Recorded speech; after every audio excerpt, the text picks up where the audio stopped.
Hi hello दोस्तों, नमस्कार, जोहार। आप देख रहे हो voice of aboriginal channel. Dungarpur Banswara Lok Sabha सांसद राजकुमार रोत ने लोकसभा संसद में क्या कहा, सुनिए विस्तार से। धन्यवाद धन्यवाद सभापति महोदय। आज आपने बजट पे बोलने का अवसर प्रदान किया। पक्ष और विपक्ष दोनों ने बजट को लेके काफ़ी चर्चा हुई। देश का जब बजट आता है तो देश का युवा एक आस लगा के बैठता है कि इस बार कुछ अच्छा होगा। देश का गरीब, देश का आदिवासी, देश का एससी ये आस लगा के बैठता है कि कुछ अच्छा होगा। हमारे राजस्थान की बात करें, राजस्थान में डंका बजा रहे थे कि डबल इंजन की सरकार है, सब कुछ हो जाएगा।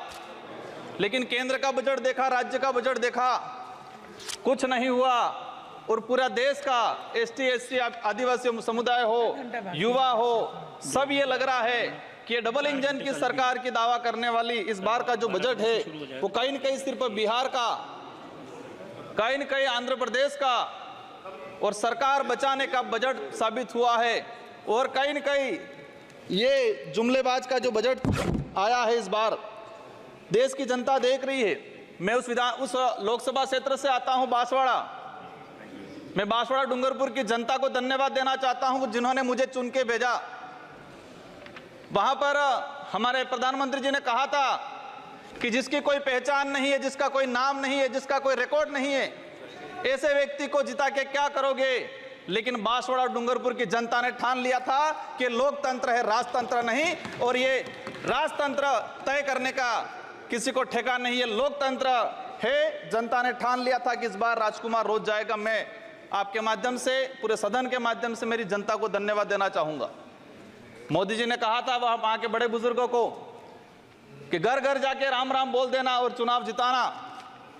वहां के बड़े बुजुर्गों ने ठान लिया और कह दिया था, और मेरे माध्यम से और आपके माध्यम से संदेश पहुंचाया है उन तक। मुझे कहा था मोदी जी को कह देना कि देश के आदिवासियों को उजाड़ने का काम पिछले 10 सालों में हुआ है। देश के अंदर धर्म की राजनीति हुई है। देश में 15 लाख रुपए बेरोजगारों को नौकरी देंगे यूं करके 10 साल राज किया है। इस बार हम सबक सिखाएंगे। और उन्होंने मेरे माध्यम से मैसेज पहुंचाया है कि गुरु गोविंद की धरती है, मावजी महाराज की धरती है, संत सुरमाल महाराज की धरती है। मानगढ़ धाप में 1500 आदिवासी शहीद हुए थे। मोदी जी 2 बार आए, लेकिन मानगढ़ के लिए, आदिवासी समुदाय के लिए एक शब्द नहीं बोल के गए, कुछ नहीं करके गए। तो उन्होंने मैसेज पहुंचाया है कि आदिवासी समुदाय जाग गया है और अब वो आदिवासी समुदाय नहीं रहा जो बहका में आ जाएगा और वोट दे देगा। माननीय सभापति महोदय, जो वर्तमान स्थिति बनी है बजट के अंदर, मैंने देखा धातुओं का खनन को लेकर उद्योगपतियों को टैक्स में छूट दी गई। लेकिन ये खनन कहाँ हो रहा है? धरती पे हो रहा है, हमारे देश में हो रहा है, पहाड़ों में हो रहा है, जंगलों में हो रहा है। और वहां पर जीव जंतु रहता है और आदिवासी समुदाय भी रहता है। लेकिन आदिवासी के समय के आदिवासी के लिए क्या प्रावधान किया गया? आदिवासी इलाके के अंदर देखा जाए, आदिवासी समुदाय बैठा हुआ है, उसको जमीन का पट्टा नहीं मिला हुआ आज तक, आजादी से पहले से बैठा हुआ है, लेकिन वो जमीन की बात करेगा। सभापति महोदय, यहाँ पर सत्ता को लेके होड़ मची रहती है, सत्ता पाने को लेके बोला जाता है।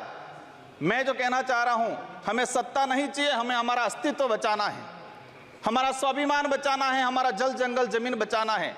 और देखा गया देश के अंदर आदिवासी समुदाय जल जंगल जमीन की बात करता है तो उसको नक्सलवाद का ठप्पा दे दिया जाता है, उसको नक्सलवाद के नाम से मारा जाता है। छत्तीसगढ़ का बस्तर का इलाका हम देखते हैं, 11 साल की बच्ची को मारा जाता है और कहा जाता है कि नक्सलाइट थी। 3-3, 4-4 साल के बच्चों को मारा जाता है, गर्भवती महिलाओं को मारा जाता है। आदिवासियों की, जब भी आदिवासी समुदाय अपने हक अधिकार की बात करता है तो उसको नक्सलवाद का ठप्पा लगाया जाता है।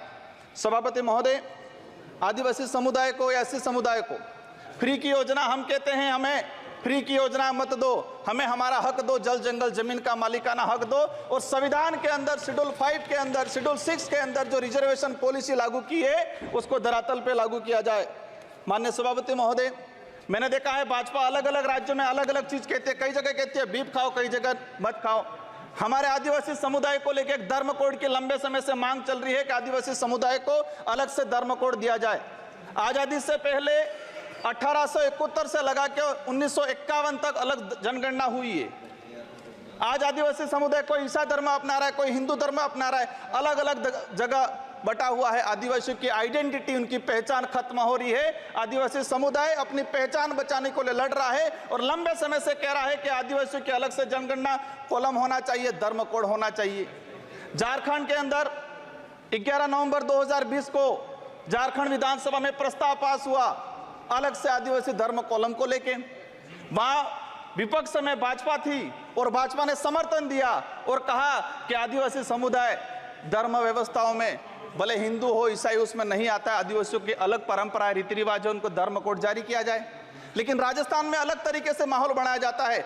हम कहते हैं हमें किसी धर्म में नहीं रहना है, हमको आदिवासी हैं, आदिवासी रहने दिया जाए।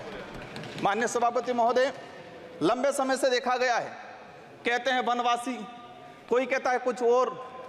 हम कहते हैं हमारी जो आइडेंटिटी है, हमारा जो देखा गया है कई बार कि जो व्यवस्था बनी है उस व्यवस्था के अंदर हम कई बार कहते हैं हमें कुछ मत दो एजुकेशन को लेके। नई शिक्षा नीति, मुझे लग रहा है अभी घंटी बजने वाली है, मैं 2 मिनट में मेरा समाप्त करूंगा। नई शिक्षा नीति के तहत यह प्रावधान किया गया है कि 6 साल का बच्चा होगा, इसके बाद उसको पहली क्लास में एडमिशन दिया जाएगा। माननीय सभापति महोदय, मैं कहना चाह रहा हूं, निजीकरण को बढ़ावा देने का तरीका है ताकि प्राइवेट संस्थाएं खत्म हो, सरकारी संस्थाएं खत्म हो, प्राइवेटकरण हो, ये कहा गया है। मैं अंत में एक ही चीज कहना चाहूंगा, मेरी लोकसभा क्षेत्र के अंदर गुजरात और राजस्थान का बॉर्डर है, वहां पर माही और कड़ना बना है।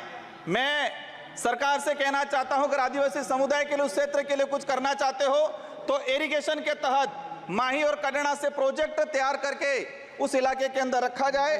अंत में आप सबको धन्यवाद।